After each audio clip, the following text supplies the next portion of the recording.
प्रथमे आपनालोকক সদৌ অসম ভোজপুৰী পৰিষদৰ তৰফৰ পৰা সাংগঠনিক অভিবাদন জ্ঞাপন কৰিলোঁ।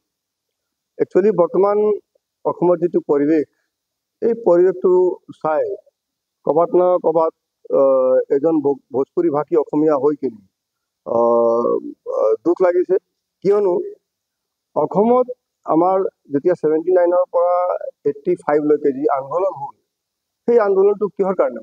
এই আন্দোলনটো মূল কাৰণ হৈছিলে অসমত যিবিলাক আমাৰ বিদেশী নাগৰিক আছিলে, তেওঁলোকৰ অনুপ্ৰৱেশ আৰু তেওঁলোকক ইয়াত যেতিয়া তেওঁলোকে আহিলে, অহাৰ পিছত অসমৰ যিটো ভৌগোলিক পৰিৱেশ চেঞ্জ হৈ গ'ল আৰু যিটো জনগাঁথনি চেঞ্জ হ'ল, তাৰ অসমৰ ওপৰত বহুত প্ৰভাৱ পৰিলে।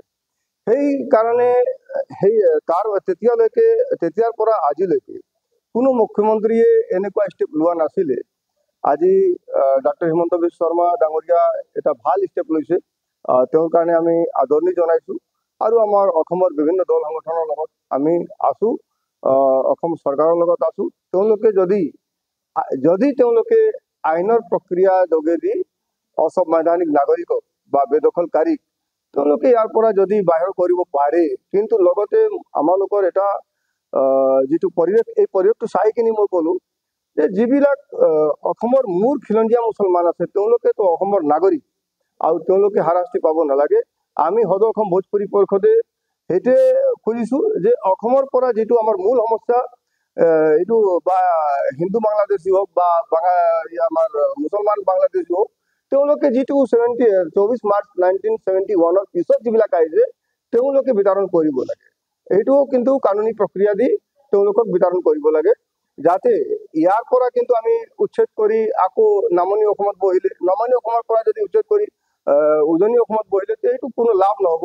প্ৰথমতে তেওঁলোকে আমাৰ অসম চৰকাৰে ভালকে তেওঁলোকৰ ডকুমেণ্ট পৰীক্ষণ নিৰীক্ষণ কৰি তেওঁলোকক বৰ্ডাৰৰ পৰা বাহিৰত পঠাব লাগে আৰু গোটেই বৰ্ডাৰবিলাক চিল কৰিব লাগে।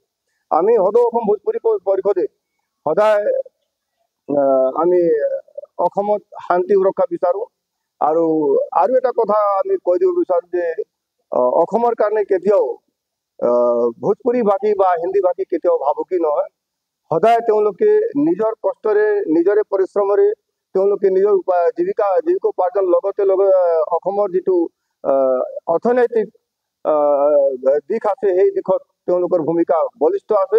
আজিৰ পৰা নহয়, আমাৰ যেতিয়া ৰেল লাইন ইয়াত বনোৱা হ'ল, চাহ বাগান যেতিয়া ইয়াত ইষ্টাব্লিছ কৰা হ'ল, কুঁহিয়াৰ খেতি কৰা হ'ল, সব ক্ষেত্ৰত আমাৰ মানুহবিলাকে বহুত কষ্ট কৰে আৰু তেওঁলোকে জীৱন যাপন কৰে। তেওঁলোকে অসমৰ কাৰণে কেতিয়াও ভাবুকি নহয়। আমি সদায় সেইটোৱে বিচাৰোঁ যে অসম আমাৰ অসম আমাৰ মাতৃভূমি, আমাৰ জন্মভূমি, আমাৰ কৰ্মভূমি। অসমৰ কাৰণে আমি জীয়াই আছোঁ, অসমৰ কাৰণে আমি মৰিম। কিন্তু সেই কথাটো সকলোৱে জানিব লাগে যে ভোজপুৰী মানুহ কেতিয়াও অসমৰ কাৰণে ভাবুকি নহয়। ধন্যবাদ। জয় আৰ।